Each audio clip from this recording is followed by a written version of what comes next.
আকাশের নীলিমার সাথে সন্ধি করে কি ডলাস থেকে নিউ ইয়র্কে পা রাখলো টিম টাইগার্স?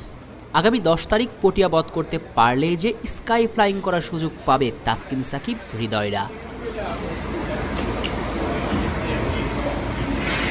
নিউ ইয়র্কের এয়ারপোর্ট থেকে কয়েক ঘন্টার যাত্রা শেষে হোটেলে পৌঁছিয়ে টিম বাস থেকে একে একে নামতে শুরু করেন মুস্তাফিজ শরীফুল, সাকিব, মেহেদী সহ পুরো দল।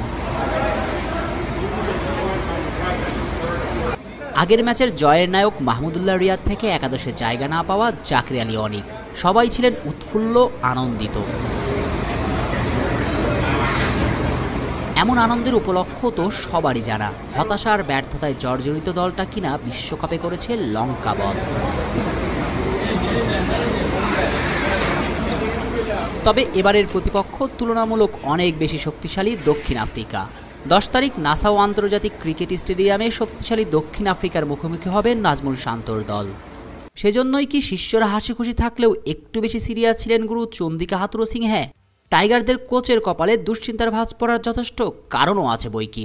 দক্ষিণ আফ্রিকার বিপক্ষে আগামী ম্যাচ খেলতে হবে নিউ ইয়র্কের নাসাউ আন্তর্জাতিক ক্রিকেট স্টেডিয়ামে। এই নাসাউ আন্তর্জাতিক ক্রিকেট স্টেডিয়ামেই ভারতের বিপক্ষে বিশ্বকাপের প্রস্তুতি ম্যাচে ভরাডুবি হয়েছিল টাইগারদের। এমন নিকট অতীত দুঃসহ স্মৃতি থাকলে তো আর নিশ্চয়ই স্বস্তিতে থাকা যায় না। সঙ্গে তো টপ অর্ডারের সৌম্য সরকারকে কোনোভাবেই রানে ফিরাতে পারছেন না মিস্টার হাতুরু।